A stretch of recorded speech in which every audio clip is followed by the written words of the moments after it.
فَأَمَّا مَنْ خَافَ مَقَامَ رَبِّهِ وَنَهَى النَّفْسَ عَنِ الْهَوَىٰ فَإِنَّ الْجَنَّةَ هِيَ الْمَأْوَىٰ۔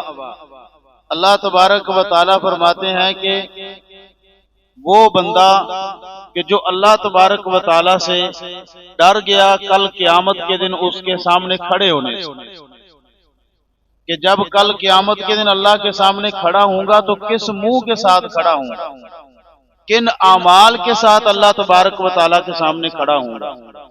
فرمایا کہ جو شخص اللہ رب العزت کے سامنے کھڑے ہونے سے ڈر گیا، خوف زدہ ہو گیا، اور اس خوف کی وجہ سے اس نے گناہ چھوڑ دیے اور نیکیاں کرنا شروع کر دی، اس خوف کی وجہ سے اس نے اپنی زندگی سے گناہوں کے انبار نکال دیے اور نیکیوں کے ذخائر داخل کر لیے۔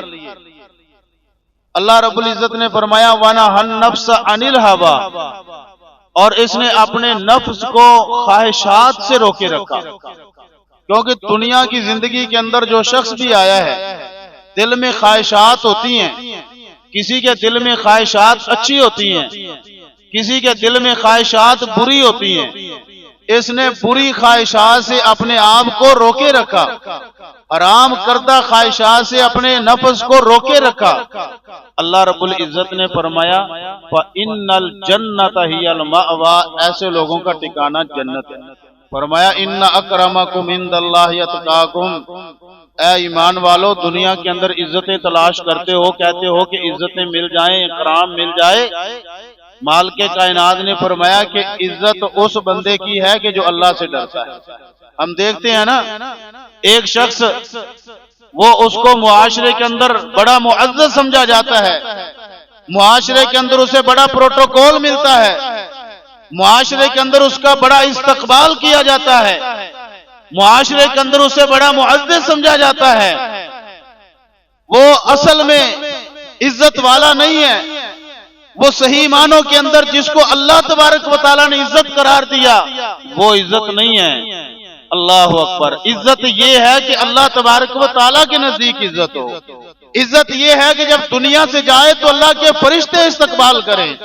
عزت یہ ہے کہ جب دنیا سے رخصت ہو تو اس کے استقبال کے لیے جنت کے دروازے کھول دیے جائیں۔ عزت یہ ہے کہ اس کے لیے آسمانوں کے دروازے کھول دیے جائیں۔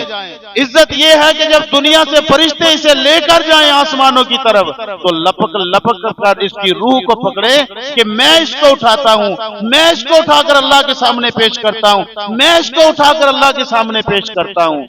ذلیل وہ شخص ہے کہ جسے اللہ کے فرشتے بھی نفرت کرتے ہیں۔ ذلیل وہ ہے کہ جس سے اللہ کے فرشتے بھی نفرت کرتے ہوں، کہ جب آسمان کی طرف اللہ کی طرف لے کے جا رہے ہوں تو ایک دوسرے کی طرف بچھاڑیں، اس کو کہے کہ تو اٹھا، وہ کہے تو اٹھا۔ اللہ کے فرشتے اس بندے کو خوش خوشی کے ساتھ پکڑیں گے جو نیک ہوگا۔ یہی تو اصل عزت ہے۔ اللہ رب العزت نے فرمایا کہ جو سب سے زیادہ اللہ سے ڈرنے والا نا وہی عزت والا ہے۔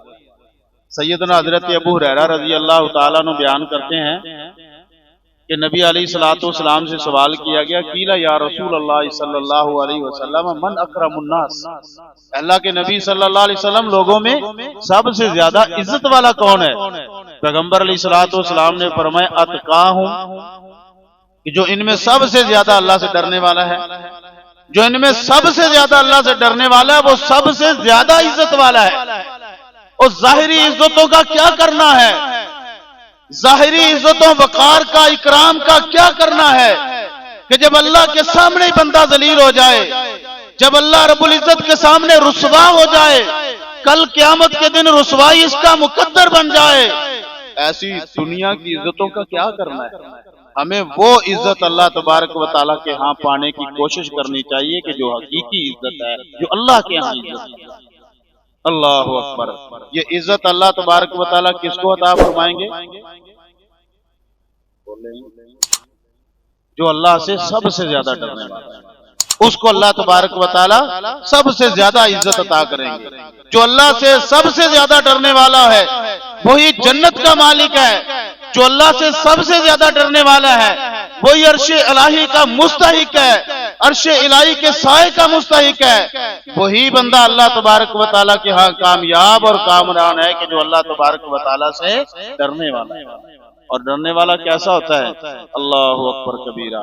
نبی کائنات حضرت محمد رسول اللہ صلی اللہ علیہ وسلم کا ارشاد گرامی، اللہ کے پیغمبر صلی اللہ علیہ وسلم نے فرمایا ان المؤمن یرا ذنوبہ کأنہ قائد تحت جبل۔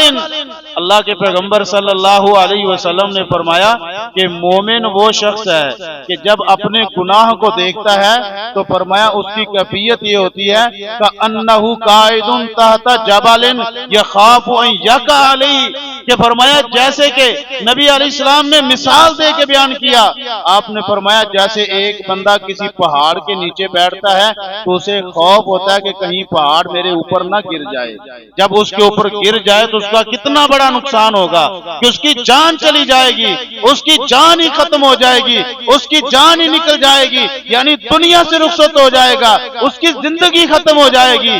نبی علیہ السلام نے فرمایا مومن اپنے گناہ کو ایسے دیکھے کہ اس کے نزدیک گناہ ایسے ہے کہ جیسے اس کی زندگی ختم ہو گئی، گناہ اس کے نزدیک ایسے ہے کہ جیسے اس کی زندگی تباہ ہو گئی، جیسے وہ ہلاک ہی ہو گیا ہے۔